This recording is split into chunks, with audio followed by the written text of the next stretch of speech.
말씀을 나누기에 앞서서 요나서, 앞으로 제가 이제 요나서의 말씀을 통해서 설교를 진행할 예정인데, 요나서에 대해서 조금 말씀을 드리도록 하겠습니다. 요나서는 매우 특이한 내용이 많습니다. 뭐가 있을까요? 여러분들이 잘 알고 있는 사람이 물고기 뱃속에 들어갔다가 살아남은 사건, 그죠? 물고기 뱃속에 사람이 들어갈 수 있느냐?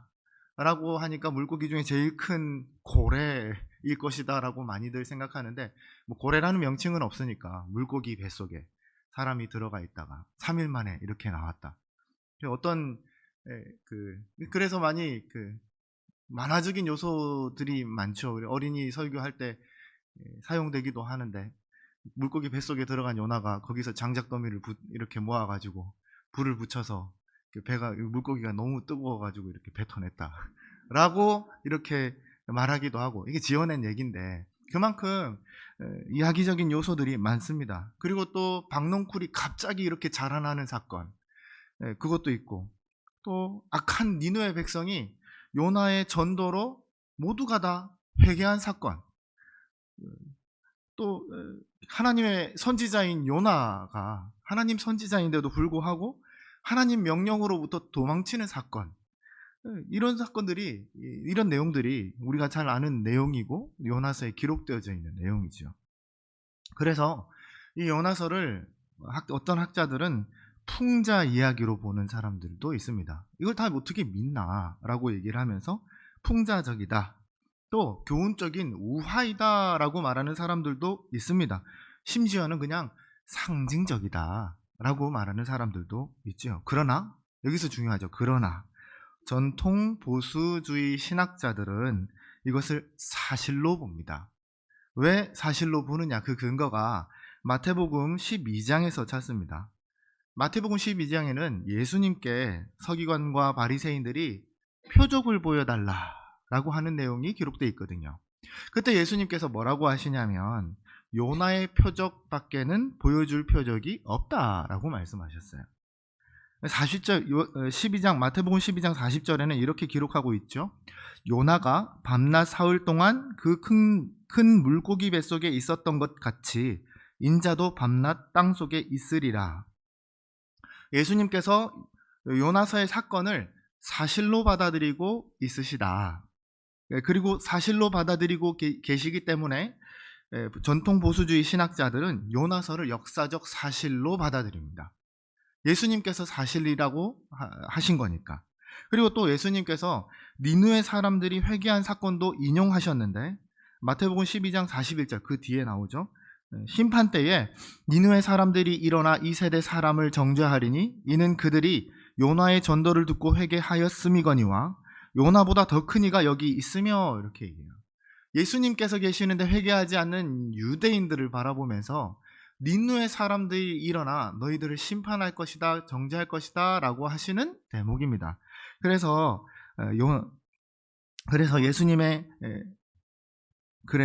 요나서는 사실이다, 이걸 말씀드리고 싶습니다.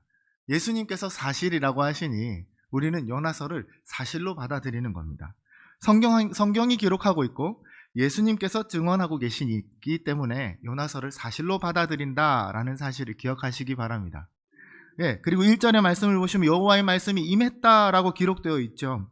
여호와의 말씀이 임했다라는 말은 대단한 선지자들을 표현할 때 이런 표현을 많이 씁니다. 그죠? 하나님의 말씀이 누구에게 임하니라. 하나님의 말씀이 누구에게 여호와의 말씀이 누구에게 임하니라. 이렇게 표현하고 있습니다. 요나는 그러면 대단한 선지자일 가능성이 높습니다. 그렇죠? 보통의 선지자들은요, 이스라엘과 유다에 대한 하나님의 심판을 선포를 했어요. 자, 그러면 하나님의 심판을 선포했다고 한다면 이스라엘 백성들이, 그 심판의 내용을 들은 사람들이 좋아했을까요? 싫어했을까요? 제가 여기 올라와가지고 하나님의 말씀이 여러분 잘못했다고 합니다, 이렇게 곧 심판받아서 다 멸망한다고 합니다 라고 말하면 여러분들 기분이 좋으시겠어요? 하나님의 말씀이 왔으니까 너무 감사하다, 이렇게 받아들이면 참 감사하겠지만은 언짢은 마음이 훨씬 더 빨리 들 겁니다. 그죠? 그래서 보통의 선지자들은 하나님의 심판을 선포하다 보니까 주로 대중에 뭐를 받을까요? 환호를 받지 못하고 오히려 질시와 미움을 받았습니다. 그리고 그래서 수모를 당하거나 괴로움을 많이 당했었죠. 그런데 요나는 많이 달랐습니다. 요나는 여로보암 2세 때 활동했던 주전 8세기의 선지자였거든요. 비슷한 시기에 활동했던 선지자로는 호세아와 아모스 등이 있습니다. 이스라엘 북쪽에 아수르가 큰 위협으로 자리 잡고 있었던 시점이었어요. 그 뒤에 이제 조금 지나서 아수르에 의해서 이스라엘이 멸망을 당하게 되는데, 열왕기하 14장 25절에서 27절을 보시면 요나에 대한 기록이 있습니다. 한번 띄워주시겠습니까? 제가 읽어드리겠습니다.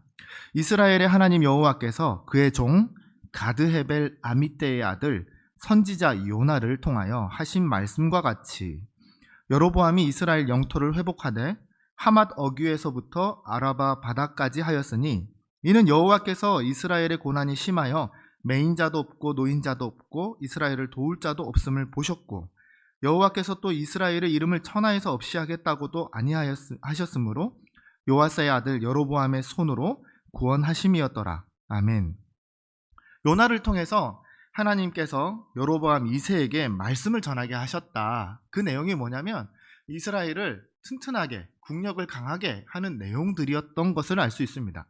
심판의 말씀이 아니라 국력을 강화시키는 말씀이죠. 나라의 국익에, 국가에 유익이 되는 말이었다는 거죠. 유익이 되는 하나님의 말씀이었다. 그래서 이로 인해서 여로보암 2세는요, 전쟁에 승리하기도 하고 하맛 어귀에서부터 아라바 바다까지 국도를 확장할 수 있었다. 경제적으로도 그때 왕성했고, 솔로몬 이후로 여로보암 2세 때 이스라엘이 굉장히 강성했다라고 알 수가 있습니다. 여로보암 2세에게 요나는 믿고 두렵고 멀리하고 싶은 선지자였을까요? 아니면 가까이 하고 싶은 선지자였을까요? 요나는 국익을 우선시하는 선지자라는 평가를 받을 정도로 이렇게 여로보암 2세에게 굉장히 중요한 인물이었을 겁니다. 일반적인 선지자와는 다른 특별한 요나의 모습을 우리가 볼 수가 있습니다. 요나서의 배경은 여기까지 말씀을 드리고, 그럼 오늘 본문을 통해서 함께 말씀을 나눠보도록 하겠습니다. 요나는 어떤 사람일까요? 앞서도 말씀드렸지만 하나님의 말씀이 임한 사람이었습니다. 1절 말씀을 함께 읽도록 하겠습니다. 여호와의 말씀이 아미떼의 아들 요나에게 임하니라. 아멘. 요나에게 주어진 말씀은 요나의 주관적 사상에서 나온 것이 아니라, 그 내부에서부터 나온 것이 아니라 외부로부터, 하나님으로부터, 밖으로부터 이렇게 살아계신 하나님께로서 임한 계시였다, 말씀이었다라고 할 수 있습니다. 사람이요, 스스로 연구하고 노력해서 얻을 수 있는 종교를 이제 내면의 종교, 인공적 종교라고 부르기도 합니다. 그런데 인간의 수양과 사색으로 얻으려는 구원이나 진리는요, 본질적으로 사람에게서 출발하기 때문에 이것은 참된 구원이 될 수가 있을까요? 없을까요? 없습니다. 사람에게서 출발하기 때문에 이것은 결코 완전해질 수가 없습니다. 그래서 생명의 진리가 될 수가 없어요. 그러나 우리 기독교는요, 생명의 종교, 말씀의 종교입니다. 왜 그렇습니까? 하나님께서 찾아오시는, 하나님께서 말씀하시는 종교이기 때문에 그렇습니다. 창세기 12장에 보시면 여호와께서 아브라함에게 이르시되, 또 출애굽기 3장 4절에 보시면 여호와께서 모세에게 이르시되, 이사야에 보시면 여호와께서 말씀하시기를, 이렇게 하나님께서 찾아오셔서 말씀하시는 그런 부분들을 상당히 많이 발견할 수가 있습니다. 하나님께서 아브라함에게, 하나님께서 이삭에게, 하나님께서 야곱에게, 하나님께서 모세에게, 하나님께서 찾아오셔서 말씀을 하신다. 구약 성경 곳곳에서 우리는 자주 찾아볼 수가 있습니다. 신약 성경의 복음서에 보시면 예수님께서 말씀하시기를, 예수님께서 가라사대 많이 보시죠? 예수님께서도 우리 가운데서 말씀을 하셨다는 것을 알 수가 있습니다. 하나님께서 끊임없이 우리에게 찾아오셔서 우리에게 말씀하십니다. 구약시대에, 신약시대에 말씀하셨던 것처럼 지금을 살아가는 저와 여러분에게도 말씀하시는 줄 믿으시기 바랍니다. 그러면 어떻게 말씀하실까요? 옆에 와가지고 남철아 오늘은 동쪽으로 가거라 이렇게 말씀하시는 걸까요? 아니죠. 그렇다고 해서 하나님께서 말씀하신다는 것을 아예 아닙니다라고 하지도 못합니다. 그렇죠? 목사님께서 예전에 말씀하셨죠. 만에 하나, 천에 하나 이렇게 말씀하시기도 합니다. 그것을 부정하지는 않습니다라고 했어요. 있을 수 있습니다. 아주 특별한 상황에 있을 수 있어요. 그러나 보편적으로 일반적으로 일상생활에서 하나님께서 우리에게 말씀하시는 줄 믿으시기 바랍니다. 어떻게 말씀하실까요? 교육이 너무너무 잘 됐어요. 말씀을 통해서 말씀하신다. 무슨 말입니까? 우리에게 주어진 성경 66권의 말씀을 통해서 하나님께서는 언제나 어디서나 우리에게 말씀하시는 줄 믿으시기 바랍니다.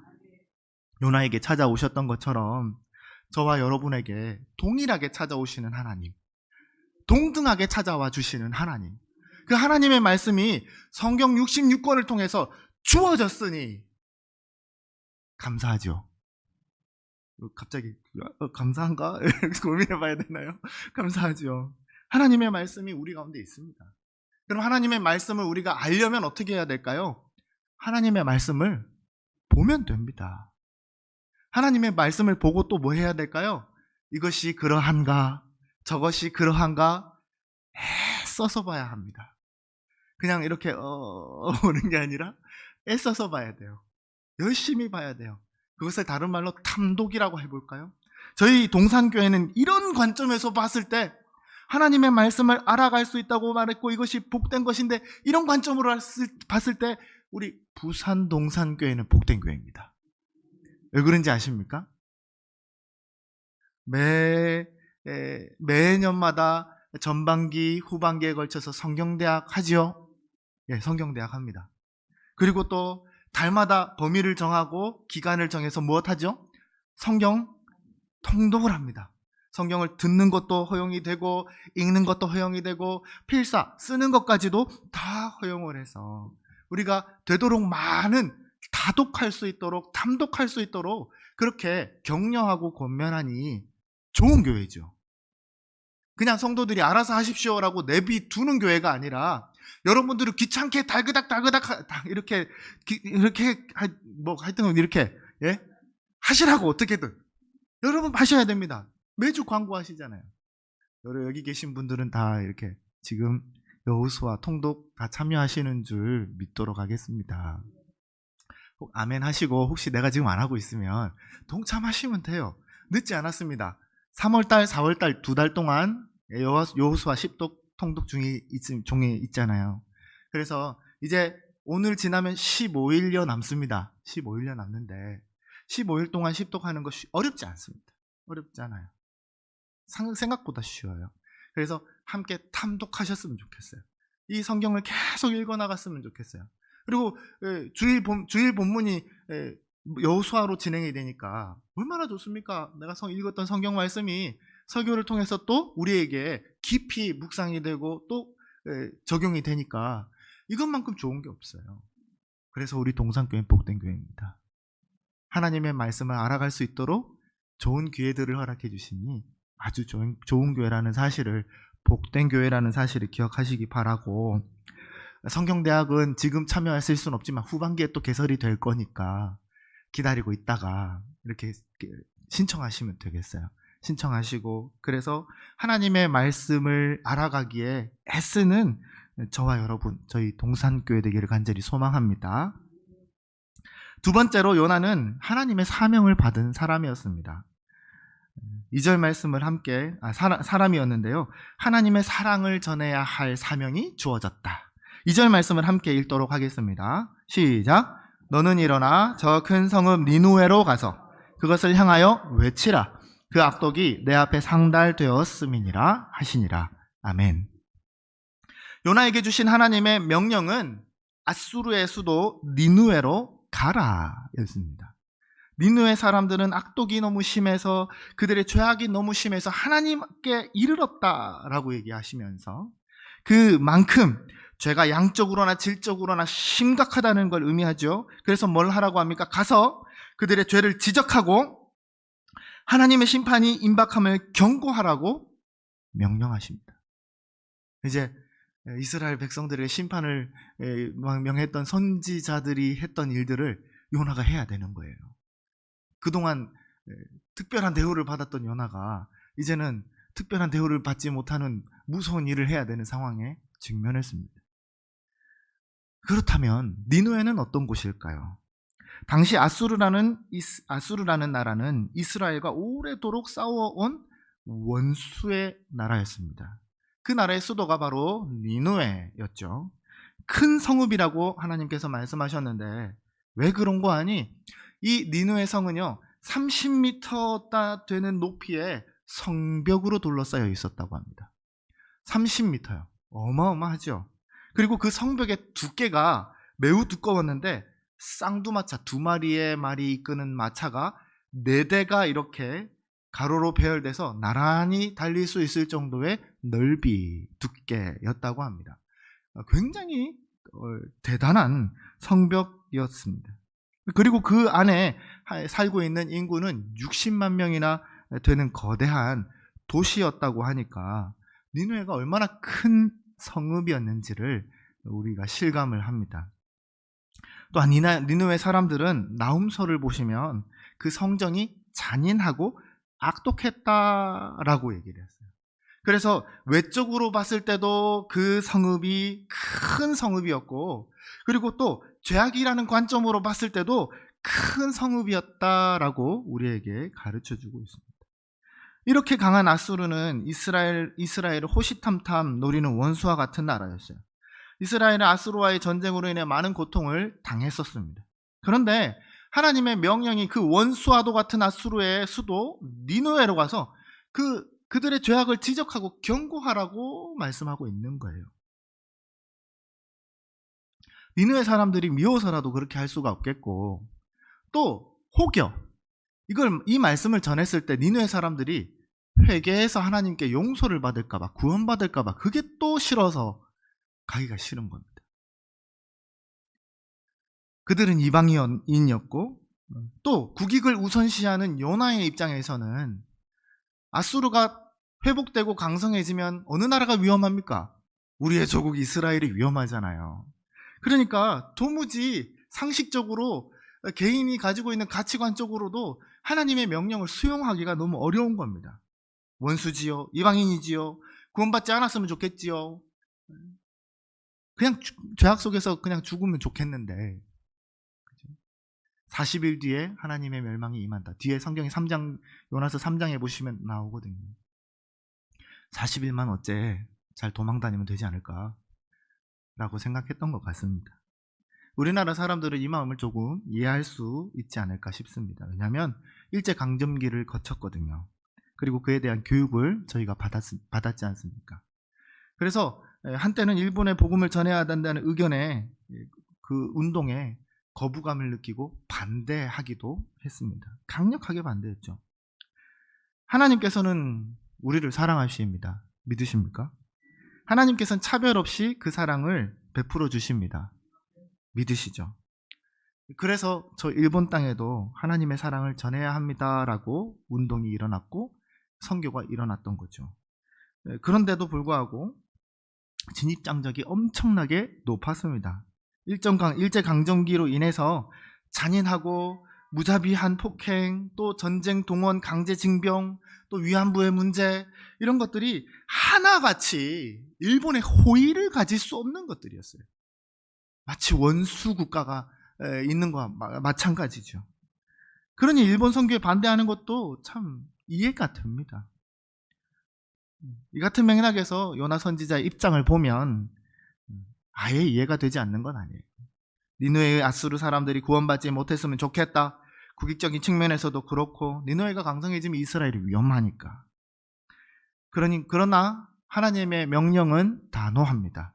너는 일어나 저 큰 성읍 니느웨로 가서 그 백성들에게 무엇을 전하라고요? 심판. 바꿔 말하면 복음을 전하라.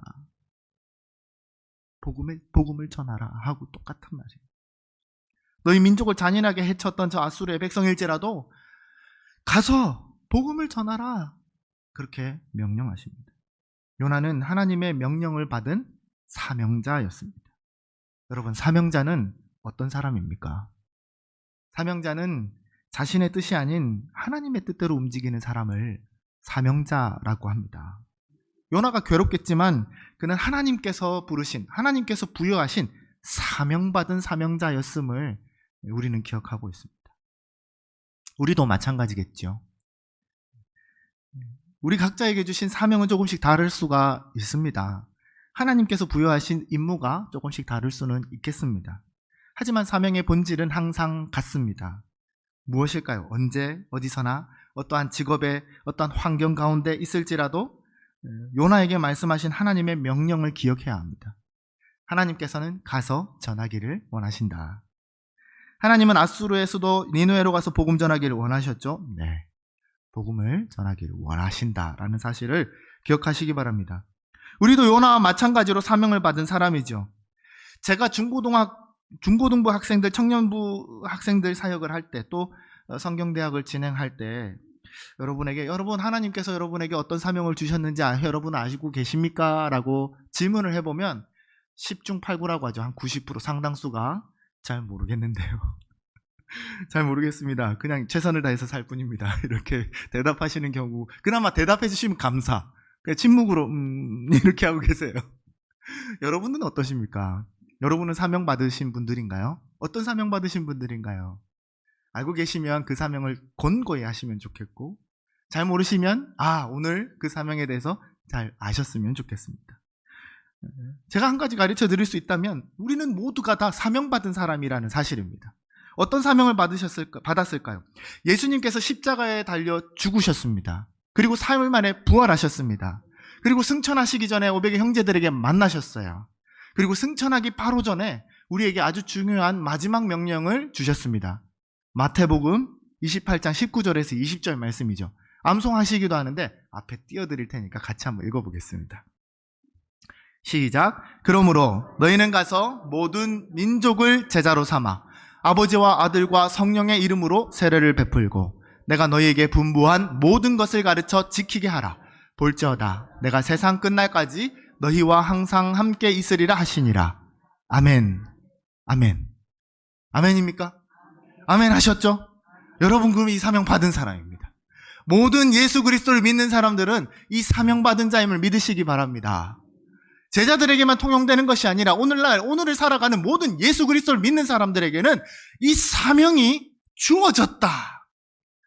성교적으로 가장 위대한 명령입니다 라고 해서 Great Commission, 가장 큰 명령, 마지막 명령 이렇게 얘기를 합니다. 예수님께서 저희에게 주신 마지막 명령은 뭐죠? 복음을 전하라. 내 증인이 되라. 계속해서 한번 말씀 또 볼까요? 사도행전 1장 8절 말씀. 우리가 즐겨 암송하는 말씀인데 앞에 띄워드릴 테니까 같이 읽도록 하겠습니다. 시작. 오직 성령이 너희에게 임하시면 너희가 권능을 받고 예루살렘과 온 유대와 사마리아와 땅끝까지 이르러 내 증인이 되리라 하시니라. 아멘. 저와 여러분이 이미 성령 받은 자임을 믿으시기 바랍니다. 그러면 뭘 해야 될까요? 증인으로서 살아가야 되죠. 그러니까 이 사명은요, 내가 무슨 사명을 받았는지 잘 모르겠습니다. 고개를 숙이고 싶은 그런 마음이 있는 모든 분들에게 고개를 들게 하는 말씀이에요. 이제 고개를 드셔도 돼요. 나는 하나님께 사명받은 사람. 나는 예수 그리스도께 사명받은 사람이다. 나는 사명자입니다. 어떤 사명입니까? 복음을 전하는 사명. 어디에 있든지, 어느 자리에 있든지, 어떤 상황 가운데 있든지, 아무런 상관없이 이 사명은 모두가 받은 사명이라는 사실을 기억하셨으면 좋겠습니다. 예수님께서는 십자가상에서 함께 달렸던 한 강도의 믿음을 보시고 그를 구원하여 주셨습니다. 그래서 복음은요, 신분, 고하를 불문하고 차별 없이 주어지는 하나님의 은혜다라고 우리는 말합니다. 믿으십니까? 나는 나를 구원해 주신 하나님 감사합니다 라고 하는데 옆 사람을 보니까 쟤는 구원 안 받았을 것 같아요. 근데 저분도 구원 받은 사람이에요. 여러분 옆에 있는 분들을 바라보십시오. 내가 호감이 가는 사람도 있겠고 왜 이렇게 생겼지 하는 사람도 있을 겁니다. 그런데 그분들 모두가 뭘 받은 사람이라고요? 복음 받은 사람이에요. 구원 받은 사람이에요. 우리 모두는 사명받은 사람임을 기억하시기 바랍니다. 어디에 있든지 어느 자리에 있든지 무엇을 하든지 복음을 전하는 그 사명이 주어졌다. 이 사명받은 사람임을 기억하시고, 사명받은 사람은 누구 뜻대로 하는 사람? 내 뜻대로 하는 사람입니까? 하나님의 뜻대로, 사명을 주신 분의 뜻대로 하는 사람, 그것이 사명자라는 사실을 기억하시고, 다 목사님, 장로님 아니고 목사님, 전도사님, 선교사님 되라고 하는 말 아니지요? 아닙니다. 여러분의 있는 자리에서 복음을 드러내는 삶을 사십시오라고 권면합니다. 이 사실을 기억하시고 복음을 전하는데 사명자로서 동참하는 저와 여러분이 되시기를 소망합니다. 그러나 요나는 어떻게 반응했습니까? 세 번째, 요나는 하나님의 말씀에 불순종했습니다. 3절 말씀을 함께 읽도록 하겠습니다. 시작. 그러나 요나가 여호와의 얼굴을 피하려고 일어나 다시스로 도망하려 하여 욥바로 내려갔더니 마침 다시스로 가는 배를 만난지라. 여호와의 얼굴을 피하여 그들과 함께 다시스로 가려고 백삭을 주고 배에 올랐더라. 아멘.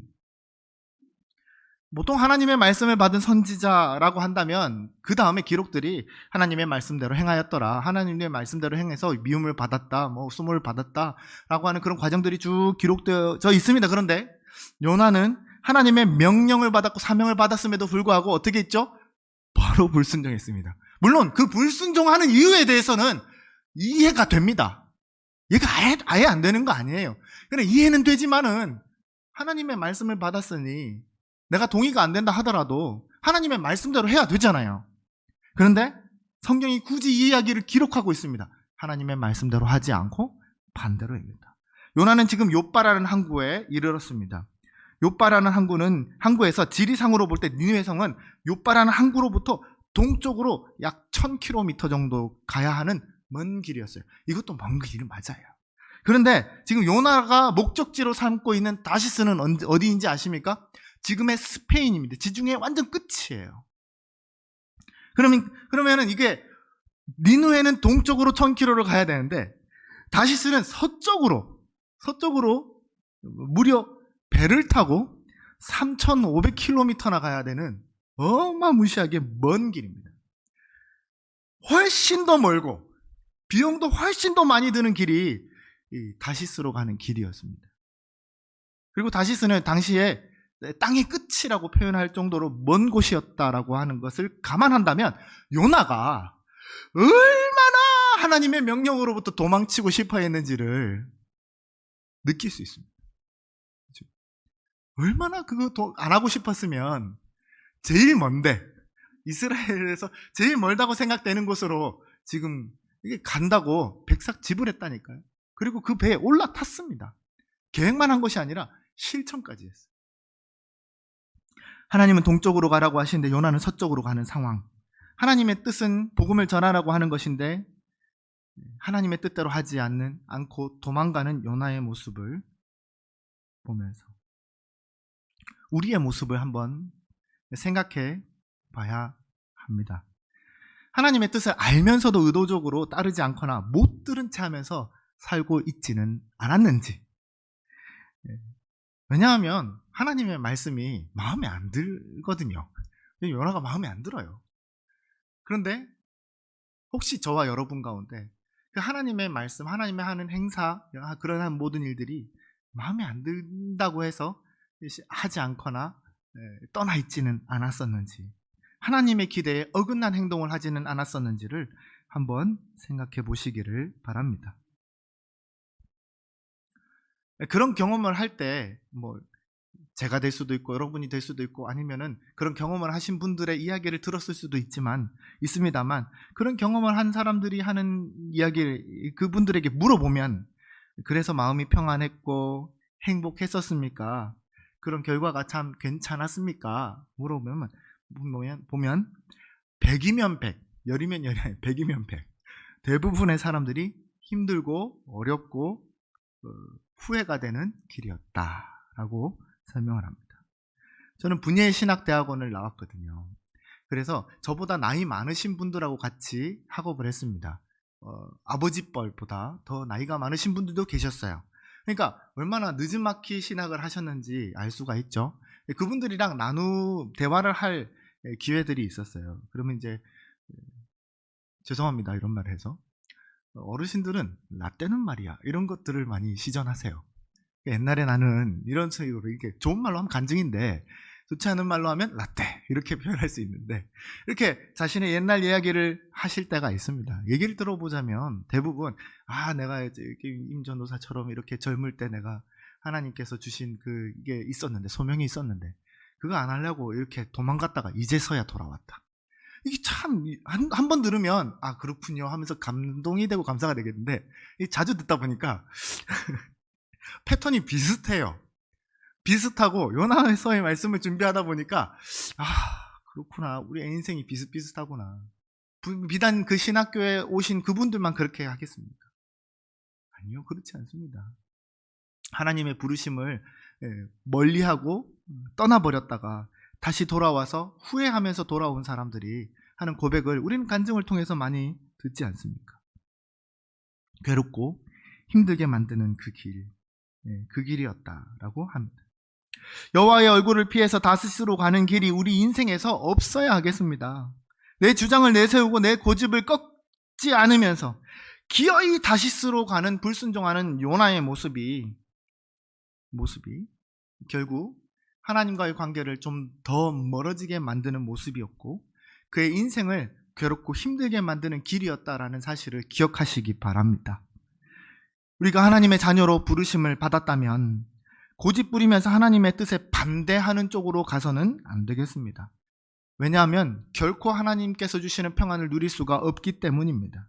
비록 마음에 들지 않고 내가 손해를 보는 것처럼 보이는 일이라 할지라도 하나님의 말씀 앞에 순종하여 나를 내려놓고 하나님의 말씀 앞에 묵묵히 나아갈 때 하나님께서 주시는 참된 평안이 임할 줄로 믿습니다.